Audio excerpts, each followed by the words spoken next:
thank you all for coming to our session. I'm going to go ahead and turn it over to Synogen to talk about their offline player for us. Sure. Thank you. And thanks everyone for taking the opportunity out of your day here to join us. What we wanted to do today is just kind of talk a little bit about our offline player that we built. Tell you a little bit about its genesis, how it came about, and kind of its current state today and how it's doing out in the market. And the reason why we thought this might be useful is that over the last, I'd say about a year or so, we've gotten, I know at least on our side, quite a few inquiries from both clients and partners in terms of what Totara's capabilities are in that area, and we've definitely gotten some interest on what we have built, and so we kind of wanted to share that with the community in the interest of sharing to kind of hopefully expand the knowledge of what is possible out there with Totara.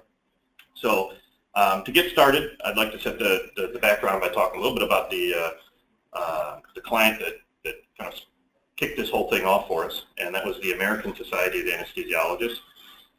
For those of you that may not be aware, they're one of the largest membership-based communities of anesthesiologists in the country. They have about 50,000 members, mostly domestic. There's some international, but they continue to grow.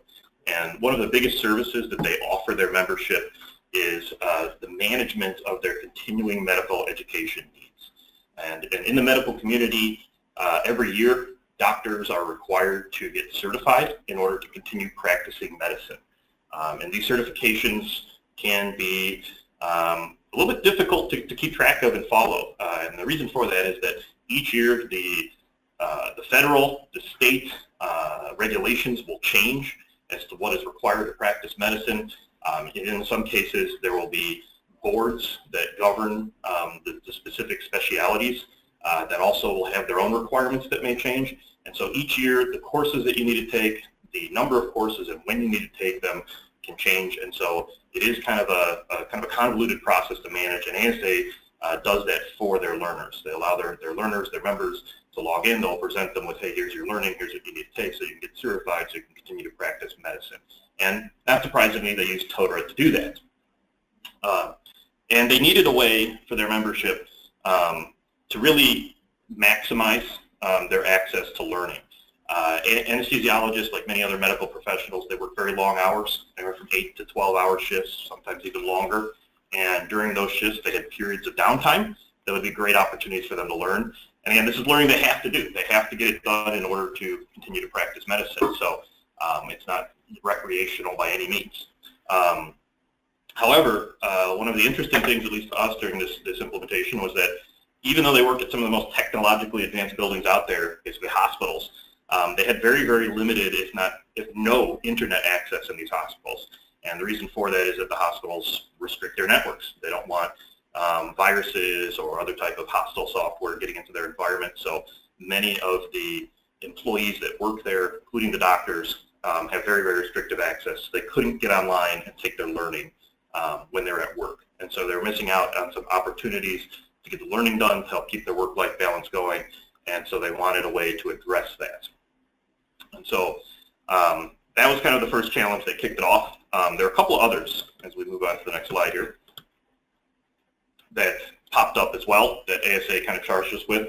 Was number one, we had to, as I mentioned earlier, provide them with a way to get access to mobile-based learning content without the internet. So essentially, no internet access whatsoever. We had assumed that there was zero wherever the client was, and it had to be mobile.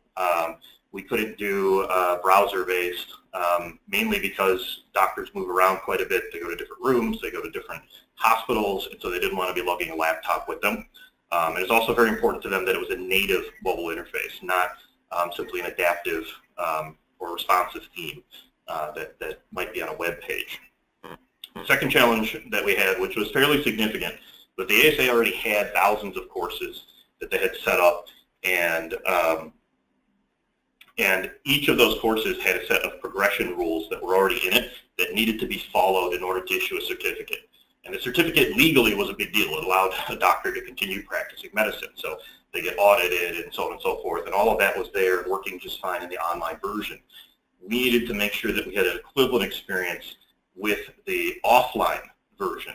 So essentially, not only did the look and feel have to be very similar, but also we had to follow all of the rules that were in place, because if they got a certificate on their mobile device in completely offline mode, it had to be a legitimate certificate so they could continue practicing medicine. So we had to make sure that every rule, every quiz question, every grading mode, every type of success criteria or failure criteria was enforced the exact same way that it was online as it was offline. So we couldn't cheat, unfortunately, and skip functions that were hard to do in a mobile or offline setting. And the last thing was we had to support a single course creation approach. As I mentioned before, ASA already had thousands of courses that were out there. Each of these courses changed quite a bit.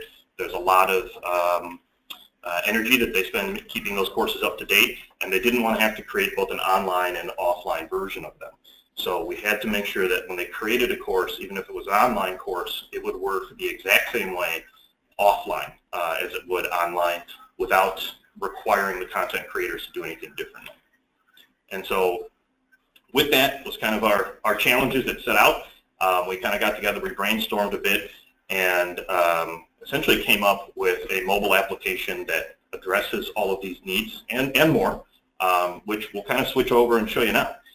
Because talking is fun, but I think seeing it is far more exciting. And so what we're going to do is we're going to start off at least by showing you the course in Totara. So this is ASA site. We're looking at a course here. And I'll kind of turn it over to Tom. With me in the room is Tom Lentz. He's one of the folks that helped kind of spearhead this initiative. And so he'll kind of walk us through the course in Totara and show you, hopefully if the projection works fine, the mobile device itself and how the course looks on a mobile device. Perfect. Thanks, Jason.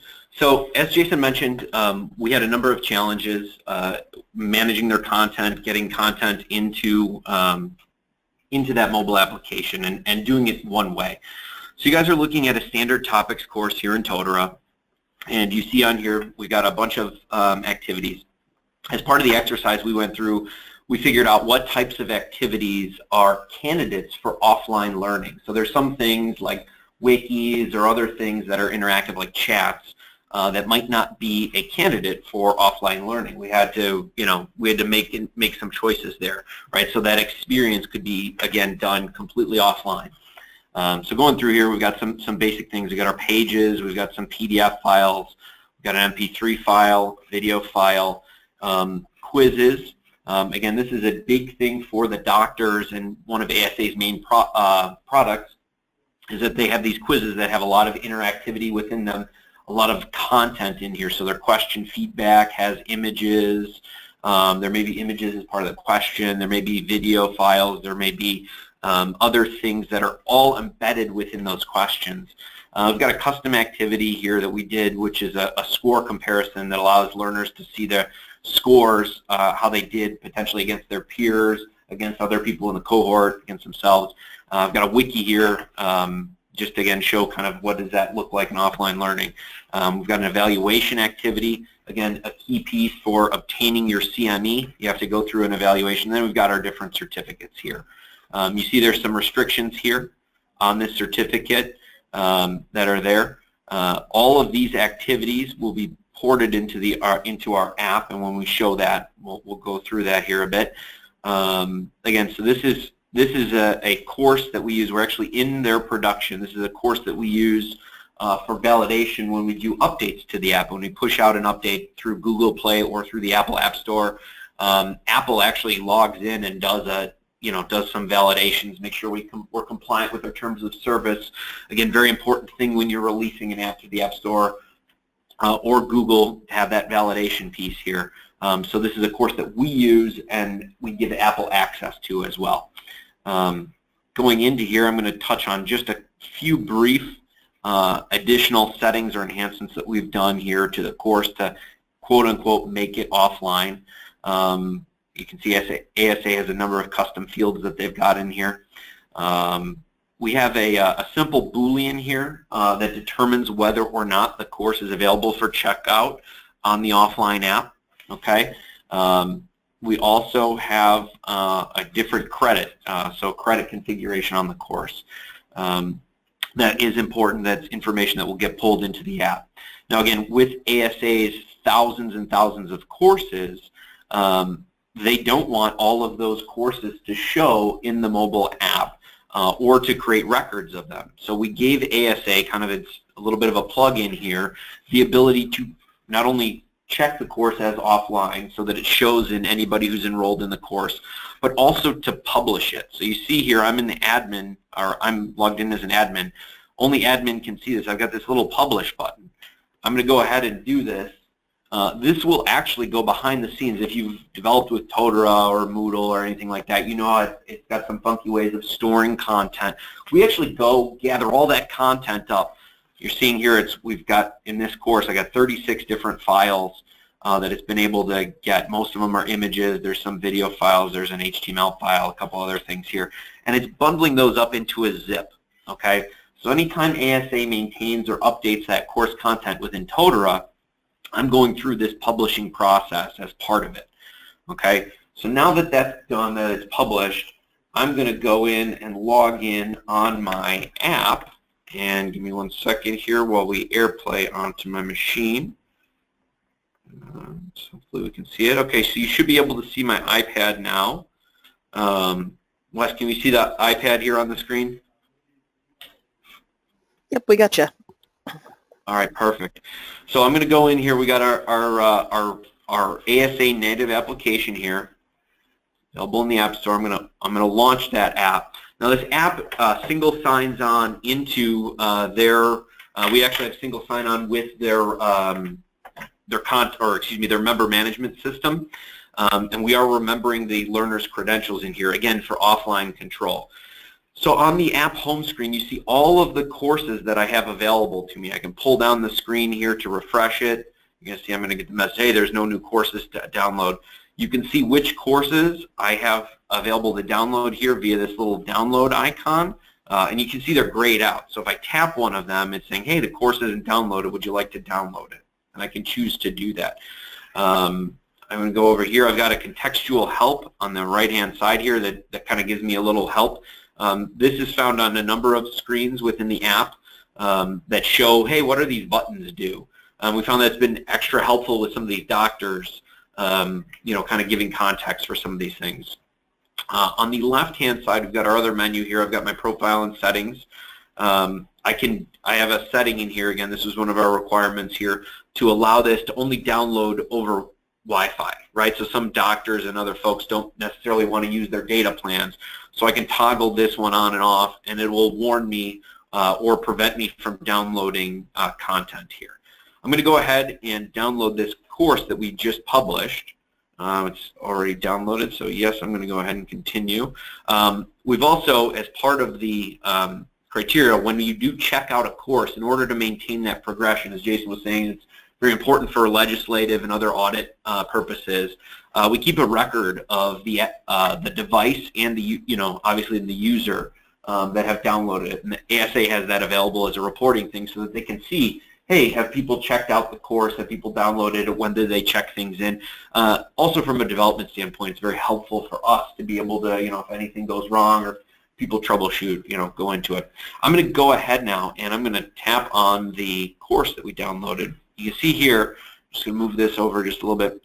You can see here I've got a number of these. All of our different activities that are in this course have a corresponding activity in here and an icon and other things. So I can go ahead and tap in this first one.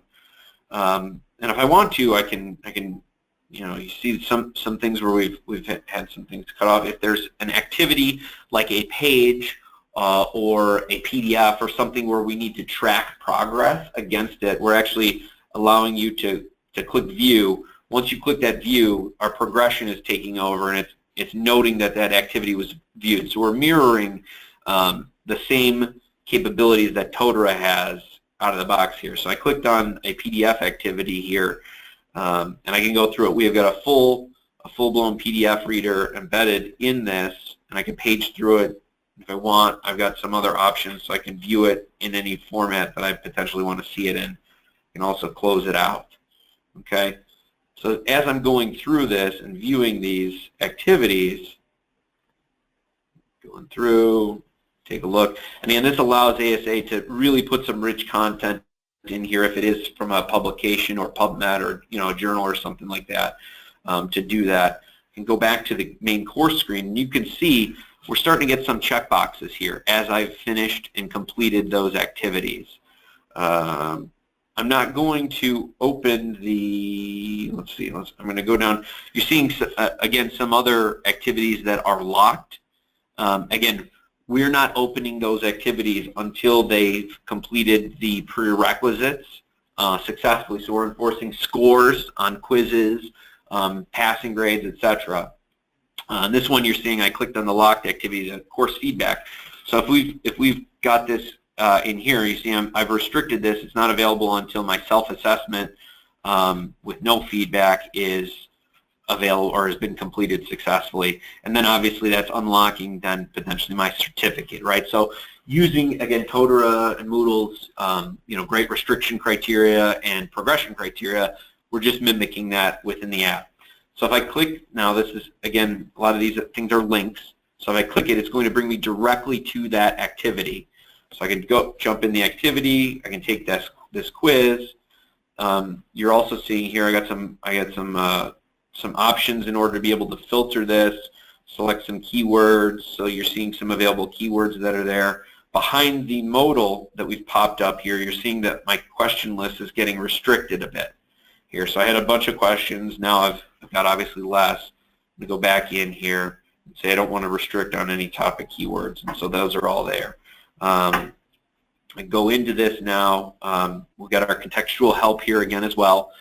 You see that I've got some question indicators to see whether or not I've answered the question correctly. Let's go in here. Let's see how well we do. It's been a while since I've done my anesthesia training. You know what? I'm going to go ahead and I like this answer D for this one, so let's go ahead and submit it. But I'm not really sure, so I'm going to flag the question for future use. So submit. Oh, I got it right. That's fantastic. It was completely luck. So I'm going to look at the feedback for this question. So I'm seeing my answer feedback, my original answer feedback, and then the discussion. And again, this is what ASA is configured in here for. This is basically an article. So you see here, there's an image. So let's take a look at this image. Now I'm going to go ahead and zoom in on parts of the image or take a look at it. Again, some key feature that ASA wanted was to be able to put within their questions potentially a number of these images or other things to explain why the answer was correct or incorrect. And again, this is one of their products that they sell. I'm going to go ahead and take a quick note on this. You got it right.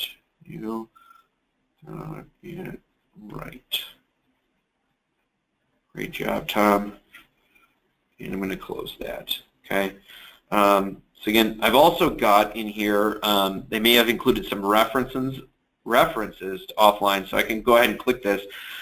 When I click a link within the app is intelligent enough to go, hey, you're clicking a link that's going to take you out of here.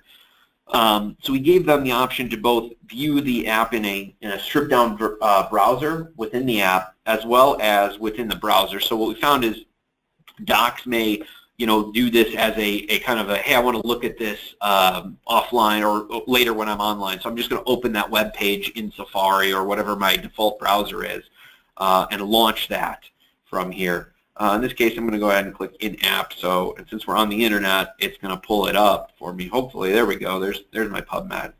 And when I'm done with it, when I'm done checking this article out, I can go ahead and click done. And go back to the question, or I can go on to the next question. Okay. This one, I'm going to go ahead and I'm going to select B. I'm pretty sure I'm going to get this one wrong. Yep, look at that. I got it wrong. Let's take a look at the feedback. So I'm saying, hey, try again. It's giving me some additional answer feedback, giving me something that's specific to this question, specific to this answer. So I'm going back to that. Let's go back up one step. Now, so now you're seeing, as I'm going through, as I'm starting to answer these, you're seeing some of those icons start to get filled in here, right? Oh, I got it correct. It looks like I took a note on this one, and I flagged this question. So if I go down, let's go down to question 5 here. I'm going to go ahead and flag question 5. We'll go back, and then just kind of one other piece on the this. Let's filter, and I want to view only ones that I've flagged. So done that filtering. Look, I can see now only questions that I've flagged. And now if I go through here, I can go to the next question, which is the next question that I flagged. So again, being intelligent with the filters and making sure all those pieces work all the way through. Let's make everything all, or let's look at only the ones I've not answered yet. So I'm going to go ahead really quickly, just so that we can see the progression here, and hopefully I'm going to get 100% here. Go through that. Yep. Let's look at the next one, because I want to unlock the our evaluation and then our certificate here. So I'm doing a great job here getting these questions correct. I don't know if it's just my memory of these or what, but I am rocking it. Okay, so you can see here's an example of where they actually put an ultrasound image in there where they want the learner to view it, and then make some choices based on it. So let's go through and come on, submit. Okay, so now that I've completed the quiz successfully, we're intelligent enough to say, hey, you've got a passing score on this. If I had failed it, it would have let me go and take another attempt. Again, behind the scenes, we're saving those attempts, and when we check this course back in, those will all that progression will be saved to Totara. So again, we'll have the records of how many times that they've taken this quiz offline. So now I'm going to go ahead and submit, and it's going to automatically bring me to the next activity that I have configured here. So it's going to go right to this one, but I don't want to do that. I want to actually go to the evaluation. Here's the peer score report. It unlocked this. So again, since I'm offline and it's showing my score, it's showing me some previous scores or what other people have gotten here. This, you can see an example of an activity that is configured. Again, we're not breaking. The app didn't break when it had an activity that's not really an offline activity. It's just presenting a nice clean message there. We go ahead and click Contribute Feedback, and go ahead through this. Now, one of the other things on here, because I'm presenting via AirPlay onto my device, I'm going to go to one of those activities, and this is a let's go, keep going. Yes. Yes. They have really long evaluations in these courses sometimes. So hopefully, yep, there we go. Perfect. And let's submit. So now it's been submitted, and it's automatically taking me to my certificate to claim the amount of credits. So I can claim up to this amount of credits. I'm not going to do that right now, but let's go back to all the activities. So you can see it's tracked my progress. All of those locks are gone. One of the other things for video content or for audio content, I'm not gonna actually click play because I don't want to. It'll take over my whole laptop screen. But we've got videos that are on here that will allow playing directly on the device here. So again, all of this content's been bundled up. It's been brought offline and is available, and we'll let them manage it. Now, one of the other things that's important for managing this progression, right? So if a learner is taking this offline, I'm not going to log in. Let me see if I can log in as my learner in a new incognito tab. So let's go here really quickly. I'm going to click the login button, so I'm actually going to use their the good old single sign-on. So I'm logged in. This is the same learner that I'm on the app with. Now, one of the things that is important, especially when you're doing offline mobile progress and managing that progression, is you don't want to step on yourself. You don't want to overwrite anything. You don't want to have somebody, if their app has been offline, you don't want to have that sync up. So one of the things that we've done, at least from the course perspective and from their enrollments, is some modest customization to the actual course page to block that from them doing it. So any way that they would potentially access that course page, it's going to reroute them and actually go to a screen that says, hey, do you want to do you want to abandon your progress? In that case, I've done all this content offline. What we found is that the learners and the docs are going to go, whoa, I don't want to do this. This is, it's warning me here. Or maybe I do. Maybe I got a bad score on the app, but I know all the answers. I'm going to do it online really quickly. In this case, it kind of keeps them from doing it. And again, you can see how I'm forcing that check, and I'm going to go ahead and click cancel, which is going to take me back to the My Learning page. But back in my app, I'm going to go here, and I'm going to go ahead and check in this course. So I'm going to sync it with the Education Center. So again, that terminology also is something that's through this process that we found was very important for the learners, that the concept of syncing, the concept of getting all that data in here. Now let's refresh. Hopefully my progress has been updated. Now you can see that my progress has been updated. The course is now available for me to click into. I'm in there, and of course we got our good old caching on here. But my answers, I assure you, are all saved in here. Log out. Yeah. Okay. So and essentially, that's the process, right, Tom? I mean, you check it out, you take the course offline, you resync it back up, and all of I think in terms of activities that are supported, it's a vast majority of the Totara activities, right? Yeah. So I'm back as my admin here. You're seeing the grade that I got. Here's my quiz that's successfully been submitted. So if I want to even review the attempt, right, we're bringing in all of that information that they did offline. And just some general kind of, where it stands today, component, and I think we'll open it up for any questions that folks might have, is that we have about, I'd say, 10,000 active users a day on the app that go in and out. That's certainly not the total number of downloads, just activity per day as it goes through there. One of the interesting things about this is that Synogen does own the application, and so it is compatible with other Totara installs. This is not just for ASA. It can be used in other instances and other clients. And so that's one of the unique things about it, is that even though we built it for this client, they were gracious enough to let us retain the source code and use it for other clients as well. So it is out there for just as another feature that could be bolted onto Totara. So with that, that's kind of just a brief overview. I don't know if we can open it up for questions or where people want to go from here.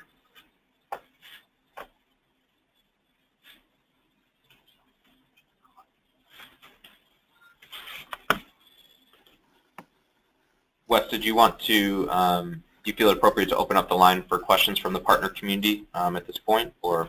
If people want to type in questions, that's fine. I usually don't unmute people just because sometimes I surprise people in the middle of a conversation. But yeah, if anybody has any questions, feel free to type them in the questions area. I'm not seeing any popping up so far. Everything's pretty straightforward, so yeah, it looks really good. So here's one. What is the percentage of core code changes in the LMS? Of core code changes, really not many. It's all done through the plugin that we have. We built a plugin to extract the information out of Totara and the courses. So it's a bolt-on. There's a minor modification to essentially on the course screen to make the courses locked. But we tried to make it as minimally invasive as possible for upgrade safety. Got it. Right on. I'm not seeing any other questions for right now. One thing I am planning to do is release the video up on YouTube so that other folks can take a look at it, because we had a lot of folks that registered but weren't able to attend the live session. So if folks do have other questions, I can pass along Synogen's contact information, and obviously you guys can always email me if you have questions, and I can pass along your questions as well.